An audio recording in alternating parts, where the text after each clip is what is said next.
What's going on, guys? Cody here and welcome back to another Heroes Guide. Today's video we're going to be going over DRONGO. DRONGO is the newest release to Paragon The Overprime. He's going to be a ranger. He'll be played in the dual lane.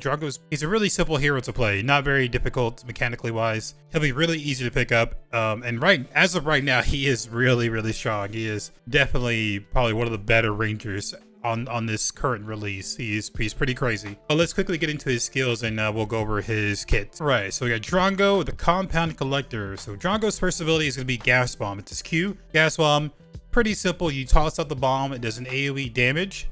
It's going to silence anybody that's in that area. And after 3 seconds, it's going to stun that person. That person remains in there after 3 seconds. It's going to explode, stun. So it's a good silence ability. It's a great stun if someone jumps on you. A pretty simple ability. Toss it out, AoE, and try to predict abilities with like a silence. Okay, next ability we have is Uranium Rounds. This is DRONGO's E ability. This is the best ability in his kit. So with this ability, what you do is you'll load up uranium rounds for 4 seconds. It's going to increase as you level it up. You're going to be dealing, every time you shoot somebody, there's going to be a meter that pops above their head.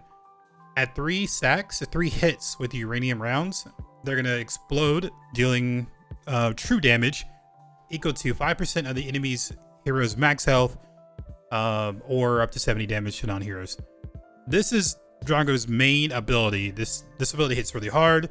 This is why you want to go attack speed with DRONGO. That way you can get more shots off during those 6 seconds. Whenever you get this max out, I believe it's like 6 seconds long. So you want to get as many shots as you can. This ability hits super hard.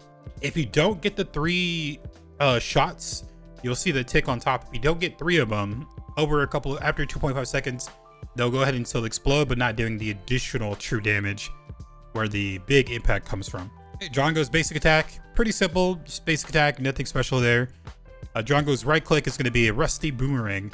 You toss out a boomerang, goes pretty far distance. You'll toss out a boomerang, it's going to hit enemies and slow them, and then it'll also return, dealing extra damage to enemies hit. So you can get, this is a really good ability to keep someone in combat if they're pretty far away outside of your auto attack range, to slow them down. That way you can catch up. I forgot to also mention, because this ability is so stacked, you also get a movement speed increase by 50%, which gradually decreases over 1.5 seconds. But with Rusty Boomerang, you're going to toss out the boomerang, it's going to come back and deal damage, and you'll also slow them as well. So pretty simple ability there. DRONGO's ultimate, Shrapnel Bazooka. This ability hits pretty hard. The scaling is at 140%. Pretty hit huge ability. So what this ability is, it's basically like a shotgun. It's a cone attack in front of you. You're going to knock back the enemy person that you're shooting it at. You're also going to fly backwards. So it's a good way to escape if you're in a bad spot. You can use that as like kind of a leap to get out. Also, the ultimate is going to decrease enemies' physical defense by 10% for 8 seconds. A pretty simple kit for DRONGO. Now let's get into the leveling order. Okay, so for the leveling chart, don't pay attention to the Sparrow. I'm sorry. The website that I use, they don't have DRONGO in here yet. So disregard that it's Sparrow, but it's pretty much like the same order. Her kit is DRONGO and her kits are pretty similar. You have a line attack, you have an AoE attack, and you have a steroid pretty much. So disregard that it's Sparrow, but we're just going to go into, this is going to be DRONGO, okay?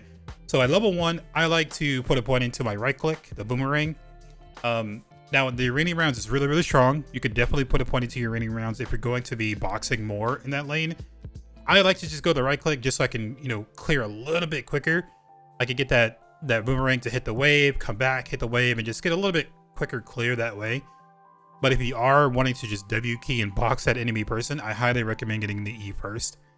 After that, I'm going to level up my E, and then the third one is going to be the Gas Bomb. From there, we're going to prioritize the E, the ultimate whenever we can. We're going to max out the E first.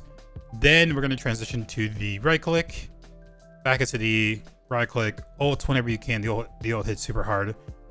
Right click, and then we'll go back and finish off the gas bomb. So again, disregard that this is Sparrow, but honestly, it's a really similar concept for Sparrow, the same kind of kit.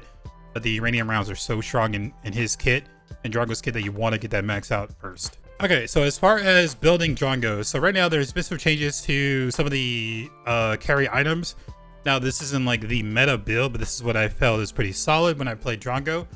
I like to go is going to be the Dakima Gemstone of Tailwinds first. This is going to give me a little bit more attack speed in lane. Now I do recommend if you're going against a Decker, I recommend getting the Blink Stone, getting the Redstone over that. That way, in case you do get caged, you can blink out and you're not in a bad spot. But a lot of the times, I'm going to be going into the attack speed one. The attack speed is, again, like with Drongo, your steroid lasts for a certain amount of time. I think max it lasts at 6 seconds. So I want to try to get as many attack speed attacks as I can get within that time frame. So I go with the Greystone, the Tailwind, and then of course your potions. Now on my first bag, I like to go into Fanatic's Dessert. I still think Fanatic's Dessert is pretty solid. You're getting some power, you're getting some crit, you're getting some attack speed. You're also going to get that shield to help you out. The new item that came out, or it's not a new item, it's just a reworked item. It's going to be Witch's Wild. This item has crit now. So what this is going to give you is going to give you 40 power, 20 attack speed, so a little bit more attack speed, 20 more crit. So right now you have 40 crit. The passive on this item is really, really good. The passive is going to give you 20% defense nullification, and you're going to get 25% attack speed for 3 seconds. So I think at this stage, you're pretty much always going to proc this passive. So you're always going to get 20 nullification and 25 attack speed. We're going to go into another crit item. So it's going to give you 60% crit. So this will constantly give you 40 power, 45 attack speed, 20 crit, and then 20 defense nullification whenever we get the big crit item. This item is just kind of cracked. Really great item. The passive does not go on cooldown. It should, but this item is really, really good. So this will be my second item that I go into. Now the third item is going to kind of vary. I kind of like to go lifesteal sometimes. If the team is pretty tanky, I'll go into Merchant's Jewelry Box. If they're pretty healthy, I'll go into this item. Or if I'm really fed at this stage of the game, I'll just go straight into another crit item. That way I can get bigger crits, more attack speed, because Witch's Wild is going to be proccing non-stop. I'll get more power, so I'll go there. Now at this stage of the game, I could either, if they're really tanky, I could either go Chainsaw. If they're not super tanky, Witch's Wild will be fine. I'll have 20% nullification already. I'll be critting non-stop, so I'll always have that nullification defense on there. So Chainsaw would be like a really last item if they're extra tanky. If they have like so many physical procs, then I would get a Chainsaw. But if not, then we either can go into the Emergency Treatment, you can go into the Jewelry Box. Another item that people have been talking about is going to be the Marauder's Watch. This gives you 50 power, 30% attack speed, 10 CDR, and on the passive, you're going to decrease all your skill cooldowns by 0.3 seconds every time you do a basic attack. So with Drongo, because his E is the main kit in his ability, his E is what destroys tanks late game. This will allow you to get more attack speed online. You'll be at cap with Witch's Wild. You'll definitely be at cap with 45 attack speed pretty much. But Marauder's Watch is going to help you get those cooldowns a little bit more, get those uranium rounds popping more often. So some people have been liking this build, but this will be kind of the main area that you want to be going with for Drongo. He is going to be, again, he's not going to be a cooldown hero. You want auto attacks. You want to have as many auto attacks as you can. That way your uranium rounds can do so much damage. All right, guys, that's gonna be it in this video. If you're new to the channel, definitely consider subscribing. I put new hero guides for you guys to try to help you ease into the game. We're working on getting a website for anyone that doesn't know. I'm trying to build a website for new players where you guys can come in, pick a hero that you want to learn, and then it'll have a build, kind of typically like the meta build. It'll have the build ready to go. That way you guys could just pick the hero that you want to play, follow the guide on the website, and not have to worry about picking and things like that. So that's going to be coming out. Keep an eye out for that for anyone that's new. But yeah, guys, everyone take care, and I'll catch you guys in the next video. Peace.